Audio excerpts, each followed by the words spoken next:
છે મેક સમ નોઈસ? કેટલા લોકો 30 to 40 છે મેક સમ નોઈસ? કેટલા લોકો 40+ છે મેક સમ નોઈસ? હાશ. મને એ જનરેશન નહીં ગમતી યાર. આપણા ઘરના કામમાં એ લોકો સેટિસ્ફાઈડ ના થાય. ખબર છે, ઘરનું કોઈ બી કામ તમે એકદમ જોન વીક લેવલ પ્રિસિઝન થી બી કરશો ને, તમે જોન વીક લેવલ પહોંચી જશો કરિયાણું લાવવામાં, તો બી એ લોકો શું કરશે? બિલ જોઈને એક ભૂલ કરશે અને પછી શું કહેશે ખબર છે? હું હોત ને તો આવું ના થાત. દરેક વસ્તુમાં યાર, લાઇટ બિલ ભરવાથી લાઇટ પાછળ ઘરોડી કાઢવા સુધી દરેક વસ્તુમાં હું હોત ને તો આવું ના થાત. મારે તો સંડાસમાં આવી જાય છે. મને કે હું હોત ને તો આવું ના થાત. મેં કીધું આવું તો ના થાત, તો મારું છે. મારી લાઈફમાં એક જોરદાર ટ્રેજેડી થઈ ગઈ રિસન્ટલી. મારી ગર્લફ્રેન્ડનો મને મેસેજ આવ્યો કે આઈ સ્કીપ માય પીરિયડ. મેં કીધું એ હવે પપ્પા થઈ જવાનું? લાલુને કયા બાલ મંદિરમાં મૂકીશું? હું તો પેનિક થઈ ગયો. પેનિક થઈને મારા પપ્પા પાસે કીધું આવો મેસેજ આવ્યો. તો કે તો ટેન્શન ના લે, આપણે લગન વગનની વાતો કરીશ તો ટેન્શન. એટલામાં એનો મેસેજ આવ્યો કે I got my period, we are safe. તો મારા પપ્પા કે હું હોત ને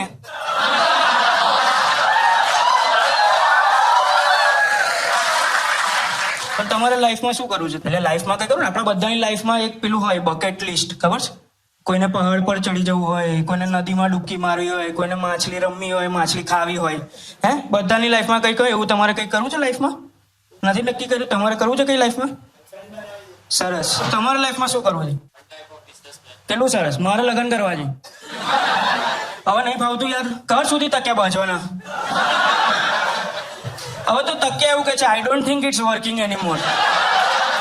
દીપ, મનન, ચિરાગ બધાના લગ્ન થઈ ગયા છે. બધા ભાઈબંધો 69 પર પહોંચી ગયા. આપણે 61-62 થી ઊંચા નહીં આવતા યાર.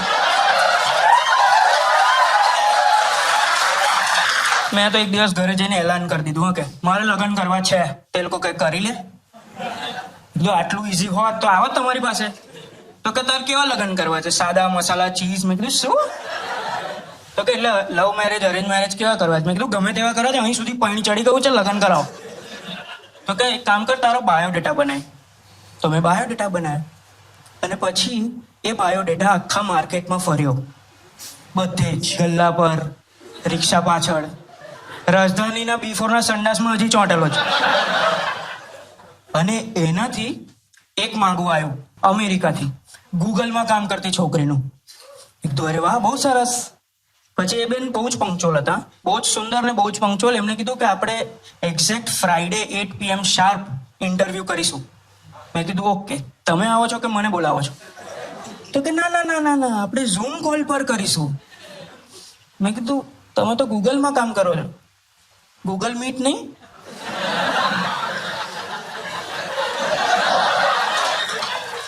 તો કે ના, મને બી નહીં ગમતું, બહુ ચોંટે છે, આપણે ઝૂમ કોલ પર કરીશ. એટલે પહેલા તો હું લેપટોપ લેવા ગયો. લેપટોપ લઈને મારા ઘરનું વાઈફાઈ રિચાર્જ કરાવી દીધું 100 MBPS. વચ્ચે કઈ વિડીયો ડાયરેક્ટ આખો પ્લે, વચ્ચે કશે અટકે જ ના, કારણ કે આપણે એવું કઈ જોઈએ જ ના ને ભાઈ, બરાબર ને? એકદમ ચાલુ ઇન્ટરવ્યુમાં આવા ચોંટી જઈએ તો શું? આપણે કઈ સારી વસ્તુ પૂછતા હોય ને એમને એકદમ ખોટું લાગી જાય, આપણે કહીએ તારી બેન, આવા ચોંટી જઈએ તો કોઈ ચાન્સ લેવા જ નથી ભાઈ આપણે. લેપટોપ ખોલ્યું, ફ્રન્ટ કેમેરા ઓન કર્યો તો ખબર પડી પાછળ પોપડા દેખાય છે. મેં કીધું યાર અહીંયા તો નહીં કરાય. એટલે પછી હું દીપના ઘરે ગયો. એનું વાઈફાઈ 300 MBPS કરાવી દીધું. એની રૂમમાં ગયો, લેપટોપ ખોલ્યું, ફ્રન્ટ કેમેરા ઓન કર્યો, ખબર પડી પાછળ મિયા ખલીફા દેખાય છે. યાર હવે તો ઓપ્શન જ નથી બીજું કોઈ. એટલે મેં શું કર્યું, એ બધા પોસ્ટર ફાડીને ફેંકી દીધા અને ત્યાં મોટિવેશનલ પોસ્ટર લગાવી દીધા. You can do this, confidence is key, marry me, please, હવે એકલા નહીં ગમતું. અને એવું બધું કરીને રેડી કરી દીધું, બરાબર. પછી એ આવ્યો દિવસ, D-Day. ફ્રાઈડે સવારે ઉઠ્યો, 4 વખત ના આવ્યો, દાઢી વાળી કરી, શેરવાની પહેરી ને રેડી થયો. મેં પરફ્યુમ છાંટ્યું, ખબર નહીં કેમ, એને સુગંધ બી નથી આવવાની. પછી દીપના ઘરે ગયો. એક્ઝેક્ટ 7:59 મેં લેપટોપ ખોલ્યું, ઓન કર્યું ને વિન્ડોઝનો અપડેટ આવી ગયો.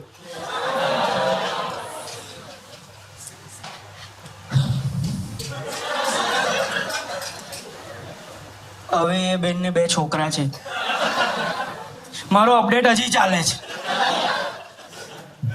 પણ પણ આપણે તે ગુજરાતમાં છે ને ખબર છે આખી એક સિસ્ટમ છે, ઘટના છે કે આપણે કોઈને બી ગમે તે ટાઈમે એવું પૂછે ને કે કેવું, તો સામેથી જવાબ આવે શાંતિ, મજામાં. ખબર છે આપણી એલ્ગોરિધમમાં એ સેટ થઈ ગયો છે, રિપ્લાય ઓટોમેટેડ જ નીકળે ગમે ત્યાં. બેસણામાં બી તમે પૂછો ને કેવું, તો કે શાંતિ. મામા ગુજરી ગયા, ઓમ શાંતિ. એવું જ નીકળે. અને મને આ હેક બહુ જ ગમે છે, કારણ કે છે ને મને સ્મોલ ટોક કરવાનું જરાય નહીં ગમતું. મારે ફાલતુની વાતમાં કોઈ ઇન્ટરેસ્ટ હોય જ ના. આપણી ત્યાં અમુક પ્રકારના લોકો હોય છે, ખબર છે, કે જેનું મોઢું જોઈને ખબર પડે કે હવે આ મારી પાસે આવશે, એની બધી માનસિક ઉલટી કરશે અને મારે બધી સાંભળવી પડશે. ખબર છે, એમનું મોઢું જોઈને ખબર પડે એ લોકો આવા આવે, આમ આવે. અને એ લોકો સામે મને આ હેક બહુ જ કામ લાગે, કારણ કે એવો કોઈ બી માનસિક ઉલટી વાળો મારી સામે આવતો હોય ને, તો એ મને કંઈક કહે, પહેલા હું એને કીધું કેવું, તો કે શાંતિ. મેં કીધું ચલો મળીએ, કોઈ વાત કરવાની નહીં, લાઈફ સેટ, લાઈફ સ્મૂથ. બહુ મસ્ત લાઈફ જતી હતી. એમાં એક દિવસ એવું જ થયું, એવા એક માનસિક ઉલટી વાળા ભાઈ મારી સામે આવતા હતા અને એ મને કંઈક કહે, પેલા મેં કીધું કેવું, તો એને જવાબ જ ના આપ્યો. હું હેંગ મારી ગયો. હા, 2 દિવસ સુધી ઊંઘ ના આવે, ભૂખ ના લાગે. મેં કીધું ક્યાં, આને જવાબ કેમ ના આપ્યો યાર? કઈ બી કર્યું, એનું ઘર શોધ્યું, એના ઘરે ગયો, એનો દરવાજો ખટખટાવ્યો અને ઘૂંટણ પર પડી ગયો. મેં કીધું પ્લીઝ કેવું, તો કે લાકડા જેવું. મેં કીધું તો મારો ખીલીને ફ્રેમ લગાવો. પણ કોઈને અહીંયા પિક્ચર જોવાનો શોખ છે? મને બી બહુ જ શોખ છે, મને પિક્ચર જોવાનું બહુ જ ગમે. અને એમાં અહીંયા સિંગલ સ્ક્રીનમાં કેટલા લોકોએ પિક્ચર જોયું છે? મેક સમ નોઈસ. હા, કેટલા લોકોએ નથી જોયું? મેક સમ નોઈસ. તમે લોકો મિસ કરો છો. તમે લોકો આ મલ્ટીપ્લેક્સ પર કશું નથી. સિંગલ સ્ક્રીનમાં પિક્ચર જોવું નથી, એ એક એક્સપિરિયન્સ છે. કારણ કે જેવા તમે અંદર પૂછો ને, એક ભીની વિમલની સુગંધ આવે. ખબર છે, આખી જમીન લાલ હોય, એ જ એમની રેડ કાર્પેટ. અને ત્યાં ટેકનોલોજી અલગ લેવલ પહોંચી ગઈ છે ભાઈ. ત્યાં બટન થી કશું ના થાય, બધું વોઇસ કમાન્ડ પર. અંદર બેસીને બૂમ પાડી પડે, એ લાઈટ બંધ કર, તો લાઈટો બંધ થઈ જાય. અને 2D 3D નહીં ભાઈ, ત્યાં 4D એક્સપિરિયન્સ મળે. જો હું સમજાવું, આપણે બેઠા હોય, આપણી આગળ બેઠો હોય એના નવરત્ન તેલની સુગંધ, આપણી બાજુમાં બેઠો હોય એના બગલની સુગંધ. હિરોઈન ત્યાં કબૂતર ઉડાડે, અહીં ચામાચીડિયા ઉડતા હોય. હીરો ત્યાં ગોળી મારે, અહીં આપણી બોચી પર વિમલ પડે. અને સિંગલ સ્ક્રીન થિયેટરની અંદર કાયમ કોઈ બી શોમાં જાઓ, કોઈ બી ટાઈમે જાઓ, કોઈ બી પિક્ચર જોવા જાઓ, એક પેલી વ્યક્તિ હોય જેને આપણે કહીએ ઉબેટ. ખબર છે, એને ચાલુમાં બોલ જ કરવું હોય છે.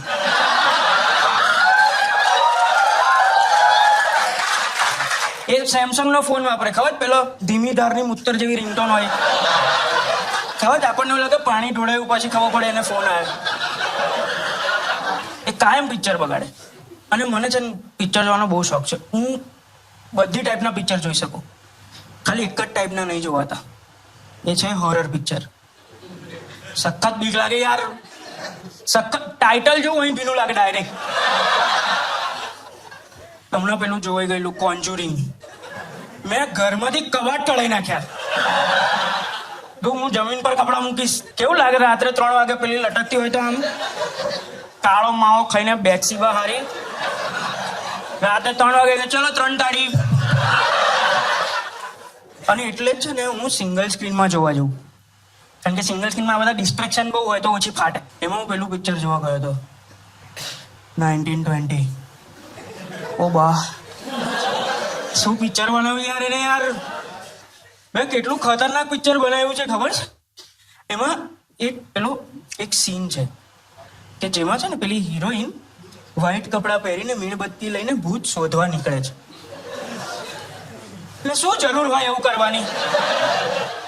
એને શું રાત્રે 2:30 વાગે ઘરમાં આવો અવાજ આવે તો એની હામું જવાનું હોય? આ બાજુ જઈને ભગવાન યાદ ના કરવાના હોય? આ શોધવાની થાય, કોણ હે, ક્યાં છું ભૂત, મને કડી જાય એટલે હું બી વાંકી થઈ જઉં. એને હું કામ ધંધા ના હોય એને કાયમ ઘરમાં એકલી કેમ હોય?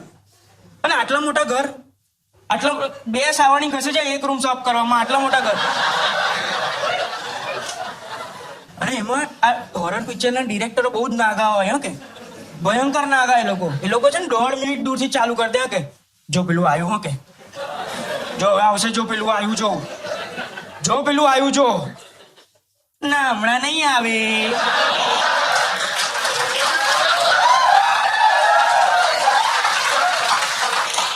અહીં આપણા લબાકા લેવાઈ ગયા હોય.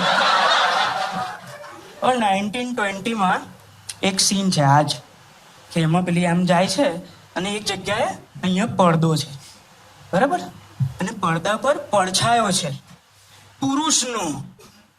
આ ઘરમાં એકલી છે, એનો પડછાયો અહીં છે, તો બી એને થયું કે આજે હું સોળમાં ભરાઈ જઉં આ પડછાયાની, એની બગલ ચાટી લઉં આજે હું, એવી જાય આમ. અને એમાં પેલા ડિરેક્ટરે ચાલુ કરી દીધું. હો કે એને શું કર્યું ખબર છે કે કેમેરો છે ને આમ પડદાની પાછળ જાય તો કોઈ નહીં, પછી આમ આવે તો પડછાયો. અને મને એ નથી સમજ પડતી કે હોરર પિક્ચરમાં હવાનો અવાજ કેમ આવે? ખબર પેલો એક અવાજ આવે કરે અને આનું અહીં ચાલુ જ છે, કોઈ નહીં, પડછાયો, કોઈ નહીં, પડછાયો. હું ગાંજો ફૂકીને એને પિક્ચર બનાવ્યું હતું 20 મિનિટ સુધી. મારી તો એટલી ફાટી મેં પેલા નવરત્ન વાળામાં હાથ નાખી દીધેલો. અને એમાં એક પોઈન્ટ પછી અવાજ બદલાયો કે કોઈ નહીં, પડછાયો. અને એ ટાઈમે પેલી ઉભેટ બોલવાની થઈ, આજે તો તું ગઈ, મરી જવાની તું હકડી રહેતી હોય તો.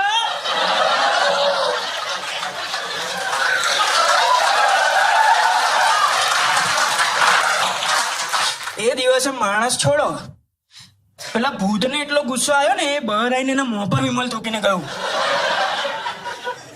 પણ જો હવે હું જે વાત કરવાનો છું ને એ મારા દિલથી બહુ જ કરીબ છે, કારણ કે હવે જે હું વાત કરવા જઈશ ને એ મારા પહેલા પ્યારની દાસ્તાન છે, બરાબર?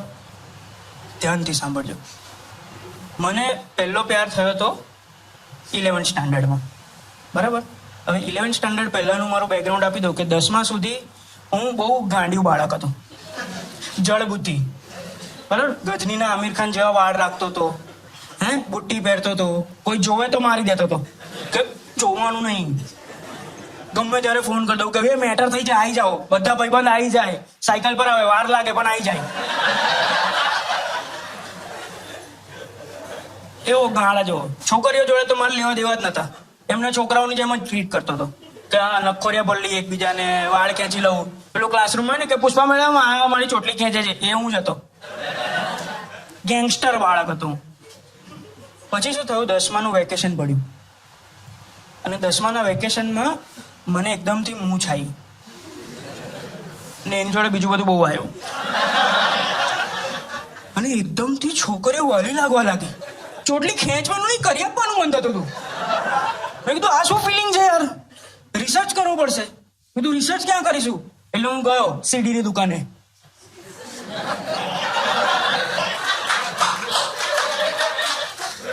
પેલા સીડી વાળાને જઈને કીધું રોમેન્ટિક પિક્ચર આપ. એને ગધેડાએ બધા બ્રેકઅપના પિક્ચર આપ્યા. પણ એમાંથી એક વસ્તુ શીખી ગયેલું કે જ્યારે બી આપણે કોઈ બી છોકરીને પહેલી વાર મળતા હોઈએ ને તો એ લાઇબ્રેરીમાં હોવી જોઈએ, બરાબર? એના હાથમાં ચોપડી હોવી જોઈએ, આપણે સામેથી એને અથડાવવા જોઈએ, એની ચોપડી પડી જવી જોઈએ અને એ ચોપડી એને આપતી વખતે આપણે એનો હાથ અડકી લેવાનો એટલે એને પવન આવે અને પવન આવે તો પ્રેમ છે, બરાબર? આટલું આવડતું હતું. પહેલા દિવસે હું સ્કૂલમાં ગયો, પહેલી છોકરી જે દેખાય, મેં કીધું આ ડન, ફાઇનલ, ફિક્સ, બીજો કોઈ ચાન્સ લેવો જ નથી, આપણે સખત ઉતાવળ છે, બરાબર? લાઇબ્રેરીમાં જાય ત્યાં સુધી એની પાછળ ફર્યો, વચ્ચે બાથરૂમમાં ગઈ તો અટવાઈ ગયેલો.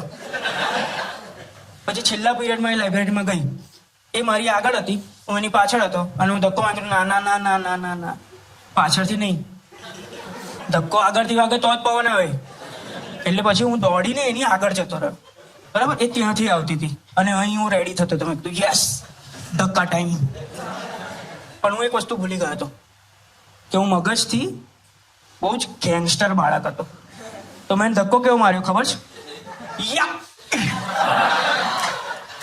20 ફૂટ દૂર ચોપડીઓ પડી. એક ચોપડી તો પંખામાં અથડાઈને લાઇબ્રેરીને વાગી. હું દોડીને ગયો, બધી એની બુક્સ લઈ આવ્યો, એને આપી. હવે એ બધી છોકરી બધા ફૂલસ્કેપના ચોપડા લઈને ફરતી હતી. મેં કીધું આટલા દૂરથી હાથ કેમ ન અડકાવું યાર? તમે ગમે તે કરીને અડકી લીધું અને એને પવન આવ્યો. યસ! બીજા દિવસથી પેલું ચાલુ થઈ ગયું, આંખ મીચોલી. ખબર છે ને, આપણે આમ ભાઈબંધો જોડે ઊભા હોઈએ ને એના ફ્રેન્ડ સાથે ઊભી હોય ને પછી આપણે એકદમ કહીએ ને કે ભાઈ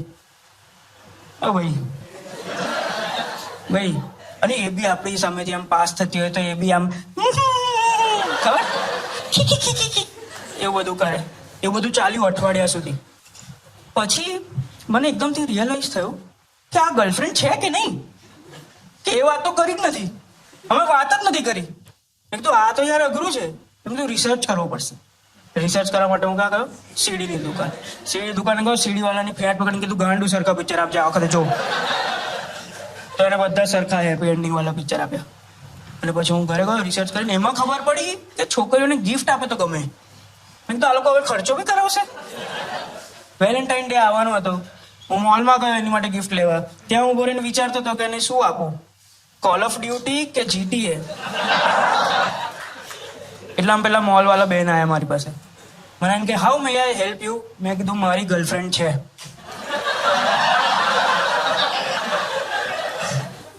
તો કે મારે હસબન્ડ છે. મેં કીધું એવું નહીં યાર, ગિફ્ટ આપવાની છે મારી. તો કે એક કામ કરો, તમે ખોટી જગ્યાએ ઉભા છો, ચલો મારી સાથે. એમ કરીને એ મને મોલના એક ખૂણામાં લઈ ગઈ. ભાઈ એ આખો ખૂણો ગુલાબી કલરનો, બધું પોચું પોચું. જઈ હાથ અડે તઈ આઈ લવ યુ એવો અવાજ આવે. મેં કીધું આ કયું નાર્નિયા છે ગુલાબી કલરનું? અને ત્યાં છે ને એક શેલ્ફ હતું, એ શેલ્ફ પર ટેડીવેર પડેલા. એ બિચારા આવા બેઠેલા, બરાબર. એમના હાથમાં કોકે દિલ પકડાઈ દીધેલું અને દિલ પર લખેલું આઈ લવ યુ. અને ઇનકેસ તમને વાંચવામાં પ્રોબ્લેમ હોય તો તમે પ્રેસ કરો તો આઈ લવ યુ એવો અવાજ આવે. પેલા બેન કે આ ગિફ્ટ આપી દો. મેં કીધું આ આઈટમ ચાલે છે? તો બહુ ચાલે છે, બહુ ટ્રેન્ડિંગ છે, આપી દો ખુશ થઈ જશે. મેં કીધું ઓકે. હું લઈને કાઉન્ટર તરફ જતો હતો, એટલામાં એ બેન પાછળથી દોડતા આયા કે નાગુ ટેડીબેર ના અપાય, નાગુ ટેડીબેર ના અપાય. મેં કીધું શું? તો કે જોડે ગુલાબ આપવું પડે.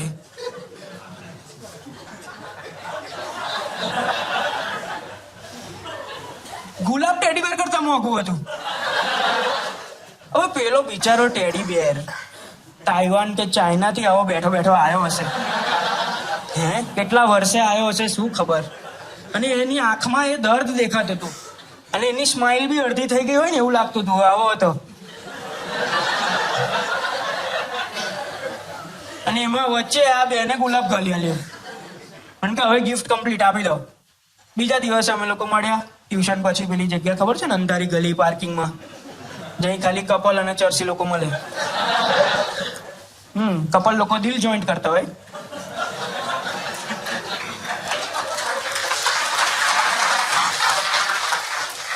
એ ટાઈમે મારી પાસે સ્કૂટી હતું, બરાબર. તો સ્કૂટી પર સીટના એક છેડે હું બેઠેલો અને સીટના બીજા છેડે એ બેઠેલી. ડબલ સ્ટેન્ડ પર હતું, ટેન્શન ના લેશે. અને ધીરે કરીને મેં પેલી ગેમ ચાલુ કરી. કે હું સજ હાથ આમ લઉં, એ સજ હાથ આમ લે, હું સજ હાથ આમ લઉં, એ સજ હાથ આમ લે, હું સજ હાથ આમ લઉં. ને મને વિચાર આવે કે સીટ સાફ કરવાની હતી નહીં.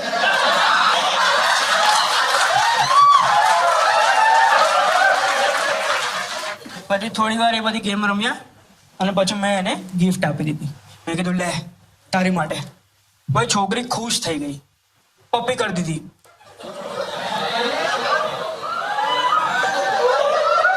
શું મારે બેસવું પડેલું 2 મિનિટ, તમ્મર ચડી ગયેલી અને કઈ ચડેલી એ બી નથી ખબર પડતી.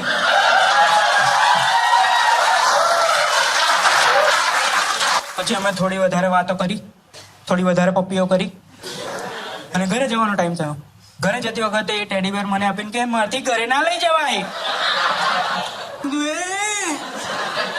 એ ગાડી તારો બાપ 6 મહિનાના પફ નાખી દીધા છે આની અંદર. પહેલા કીધું હોત તો કઈ ખવાય એવું લાવત, આપણે બેવ ખાત. તો કે ના, મારાથી ઘરે ના લઈ જવાય, તરીને જતી નહીં. હવે અમે બેવ હવા બેઠા છે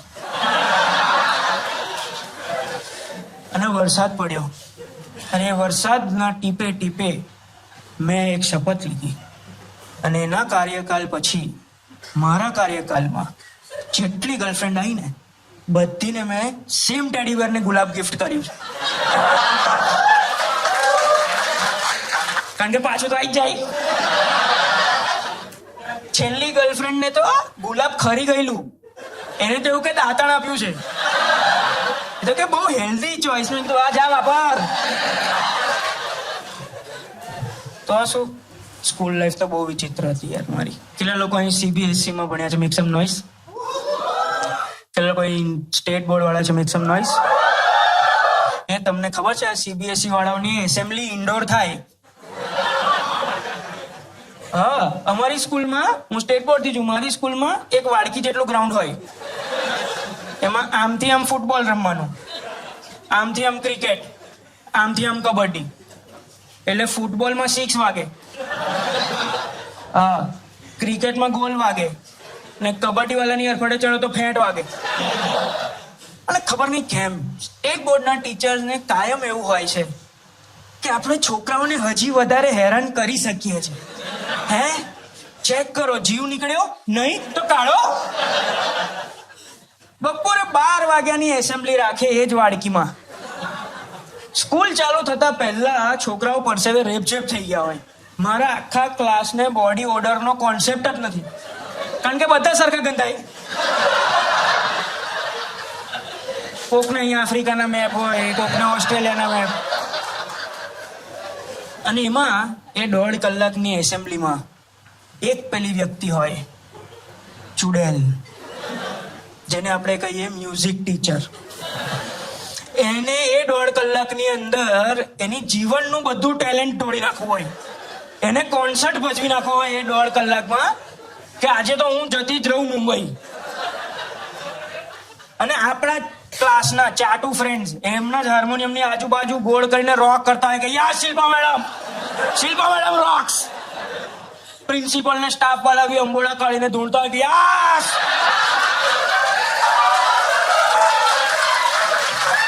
વગાડ શિલ્પા, થવા દે આજે. અને 1.5 કલાકના એ આખા કોન્સર્ટની અંદર એ ખાલી એક ભજન લઈને આવે, હમકો મન કી શક્તિ દેના. અને 1.5 કલાક સુધી ગસ ગસ ગસ. અને આ રોજનું રૂટીન, એવરી ડે. અને એક દિવસ મને નવી ડિસ્કવરી થઈ. જો મારે સ્વાભાવિક રીતે એસેમ્બલીમાં પહેલા ઉભા રહેવું પડે.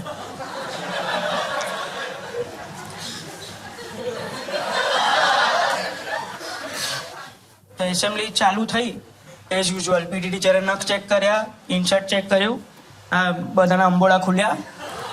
શિલ્પા મેડમ આવ્યા ને બધા મારા ક્લાસમેટ યા શિલ્પા મેમ રોક્સ. અને એ દિવસે મને એક નવો અવાજ આવ્યો.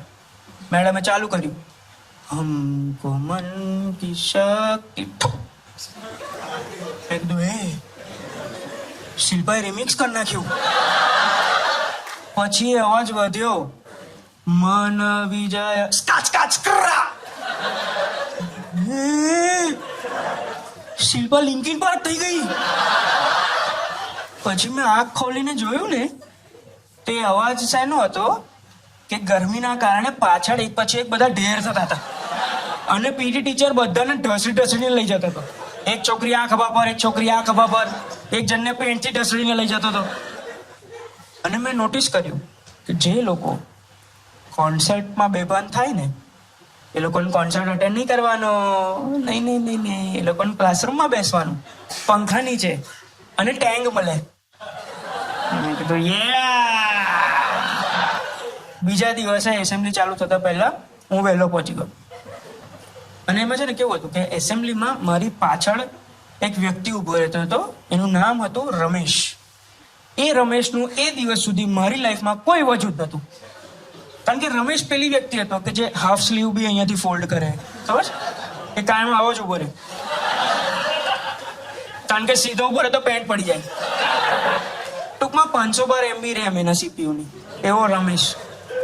મેં રમેશને કીધું એ રમલા તો બોલ ઉમલા. મેં કીધું એક જોરદાર સ્કીમ આવી છે માર્કેટમાં. આજે હમકો મન કી શક્તિમાં પહેલી બીટ મારી હશે, બરાબર? હું પડીશ બેભાન થઈને, તું કેચ કરજે, આપણે બે કોન્સર્ટ અટેન્ડ નહીં કરીએ, હાઈ ઓન ટેન્ક થઈ જઈશું. લોકો ઓકે ડન. એઝ યુઝ્યુઅલ ચાલુ થયું. પીટી ટીચરે નખ ચેક કર્યા, ઇન્સર્ટ ચેક કર્યું, આ લોકોએ અંબોડા ખોલ્યા, વગાડ શિલ્પા. હવે એ દિવસે એ ચુડેલને ખબર નહીં શું થઈ ગયું, એને ભજન બદલી નાખ્યું યાર. હમકો મન કી શક્તિ ને કે ઇતની શક્તિ હમકો તેરા દાતા લઈ આવી. મેં કીધું એ રમેશને મેં આટલો ટ્રેન નહીં કર્યો યાર. મેં કીધું કઈ નહીં, બીટ તો યુનિવર્સલ હોય ને, સમજી જશે. એઝ યુઝ્યુઅલ મેડમે ચાલુ કર્યું, ઇતની શક્તિ હમે દે ના ઠપ. હું પડ્યો, પેલા મને કેચ જ ના કર્યો. આખી assembly stop, all eyes on me, કારણ કે પહેલો ઉભો રહું. અને હું એક વસ્તુ ભૂલી ગયો હતો કે આવી રીતે એસેમ્બલીમાં બેભાન થઈએ ને તો તરત ઉભા નહીં થઈ જવાનું. હું તરત ઉભો થયો, એ રમલા કેચ ના કર્યો યાર. પેલો કહું હું તો કઈ વિન્ડ ડીઝલ છું, ફાસ્ટ એન્ડ ફ્યુરિયસ નો છેલ્લી ઘડી ઇમ્પ્રોવાઇઝ કરું. હું તો કઈ શું બોલે છે, હેંગ થઈ ગયો જ. એ દિવસે પીટી ટીચર તોય અમને ઢસડીને લઈ ગયા પ્રિન્સિપલની કેબિનમાં. અમે અંદર ઘૂસ્યા અને પ્રિન્સિપલ મને કંઈક કહે, પેલા મેં કીધું કેવું, તો કે શાંતિ. મેં કીધું ચાલો મળીએ.